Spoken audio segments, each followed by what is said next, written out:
Hello, everybody. I decided to do some movie and game reviews. I'm not going to go backwards because that would be a little bit much. And I like to do reviews right after I watch it or a little bit after. Um, so we'll start with Encanto or Encantillo. I think it's Encanto. I hope. Well, I don't know. Some of these, we'll get into that. Spoiler alert, in case you didn't read the description, if you haven't watched this movie, please do not listen to the rest of this video. It's basically about a young Colombian woman, and she's the only one in the family who doesn't have the magical powers that everybody else has in the movie.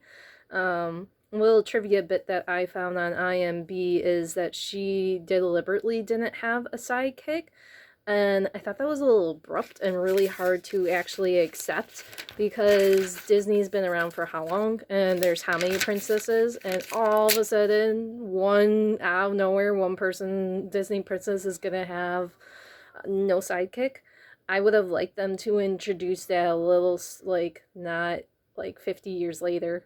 It's a little abrupt and it was really weird, actually. I felt like that was missing for sure, but I looked it up and they deliberately did it that way.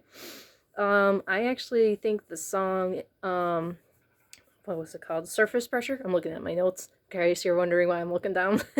um, by Louisa, the Strong Sister. I think that song is actually more catchy than the We Don't Talk About Bruno. I also didn't care for the whole We Don't Talk About Bruno because I thought that was kind of mean and not a nice song. Like they're basically shunning this guy out and don't talk about him. Where under or the Surface Pressure was just as sad. It wasn't like nasty or shunning out a family member. But anyways, for me that was the most catchy. A lot of people are like, the Don't Talk About Bruno's more catchy. And I actually, the night after I finished the whole movie and within the last few days, I found myself singing Surface Pressure more than under the We Don't Talk About Bruno. So I personally think that that one's more catchy.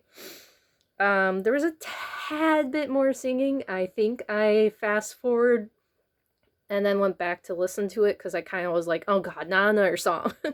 Isabella's song, I think I fast forward a little bit through her song just because it's just like, oh my gosh, more singing at that point. It was a little too much. I'm all about singing in a Disney movie. I mean, I loved Frozen 2 songs, but there was just a little too much. Like, even when they were talking, it was singy. It was a little much. If we're gonna do that, we might as well label it as a musical. Then I would be like, oh, okay, yeah, well, it's a musical. It's supposed to have that, you know? I enjoyed the movie, but I definitely enjoyed Frozen 2 more, Moana more, Raya more, any of the newer ones. I'm trying to think. I definitely enjoyed those more than I did this one. Comparing this one to even Raya, um, that one was more entertaining to me than this one, for sure, without even a doubt. I'll give it an 8 out of 10 for those reasons. But we'll go into that more in a little bit. I understand why they did it, but for me, the excessive Spanish where they didn't tell you what the words meant kind of threw me through a loop. With the other movies like Moana or even Maria, where they had a different language, they would tell you what that meant, or it wasn't so excessive. Where, like, with this movie, I had to keep pausing when they wouldn't tell you what it was. I first put on subtitles in hopes that they would tell you what it was. They didn't. So I would have to go into a different search box and then like Google what these words mean just to understand them, what's being said or even sung about, like to better understand and better enjoy the movie. So I hope that that gets changed, maybe. I hope. We'll see. I applaud Disney, and it's very refreshing to see another princess without a prince or, a true love.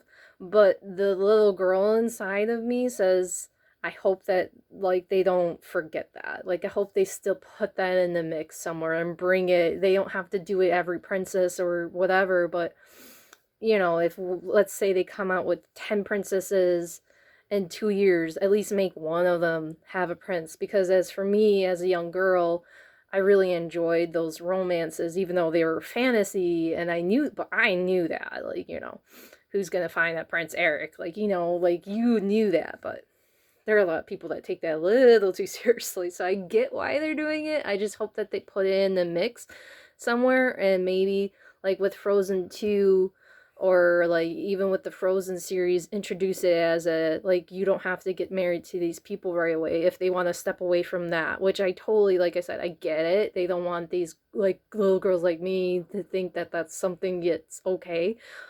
But I mean, I always knew that wasn't okay, but that's different. I know that there are people out there like, oh, well, this is what I'm gonna get. I'm gonna find my Prince Charming. Yeah, no, there's no such thing. You know, but I know there's a lot of, like, it's hard to do that for little girls, though, but still. Regardless, I hope that they put that in the mix, back in the mix somehow. Maybe like Frozen 2 did it slowly. Like, they didn't get married right away. They built their relationship in the movie. It was perfect. Like, it wasn't like falling in love right away and getting married right away. So that was kind of nice. I enjoyed that where they're changing where the princesses are coming from. But going back to that hope of bringing a prince in every now and then, I hope that they still bring in like the English, more like I get why they're doing it, because they want to focus on just English or like white people, and I applaud Disney for doing that, but I still hope that they bring that back into the mix somehow. Like I said, if they come out with 10 princesses and out 2 years, and maybe one or two of them, instead of like all 10 of them being from a different country, that would be great. But I'm a little worried, since the last like 3 movies at least have been of a different origin than what we were used to. I mean, we had Pocahontas back in like forever, but then they had a lot of other people, which, I mean, technically Pocahontas was from Central America, so that's still like America. But still, I would like to see more of not just one thing. And that would be like for anything, you know, like that's in my games and everything else. Um, I really enjoyed the story of how the magic came to the family, but it was really sad. And like that's like a trademark of these Disney movies. And if they're gonna keep changing everything and keep going back on, like, you know, what we're used to, like the sidekick thing, and the princesses not being from like England or whatever, then yeah, should change the fact that everything in Disney is depressing. Like, change that too while you're at it. Like I said, I give it about 8 out of 10. I wouldn't buy this movie. I wouldn't want to watch it again. Unlike with Raya, I have that in my list of to buy. Moana, I bought. Frozen 2, I bought right away. And so it didn't have like that wow factor.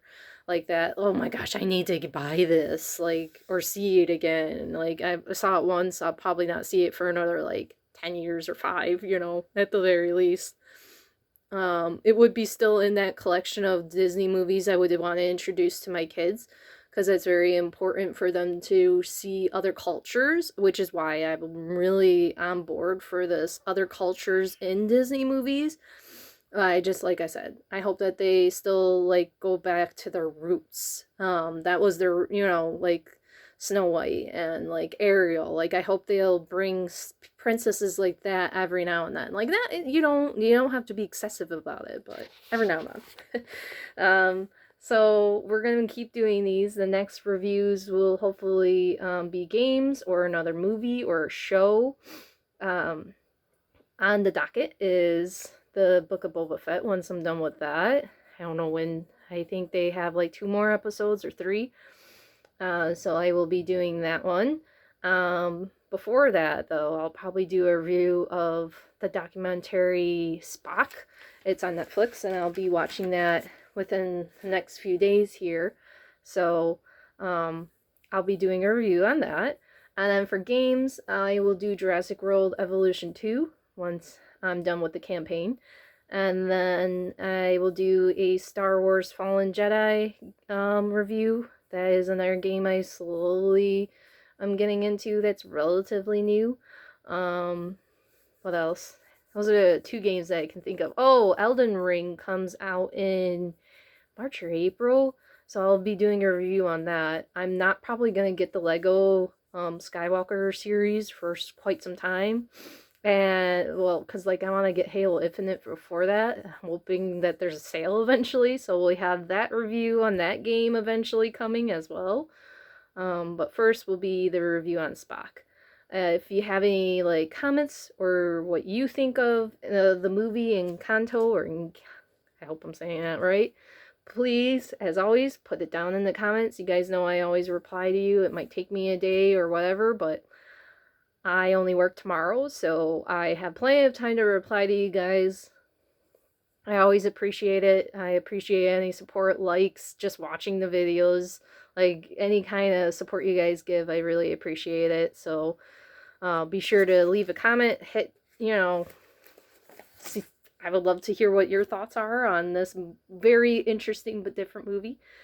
I hope you guys enjoyed and have a great week since it is Monday here. And have a good day or night whenever you're watching this. Bye, guys. And thanks for watching. Oh, I forgot that. Thank you for watching. Bye.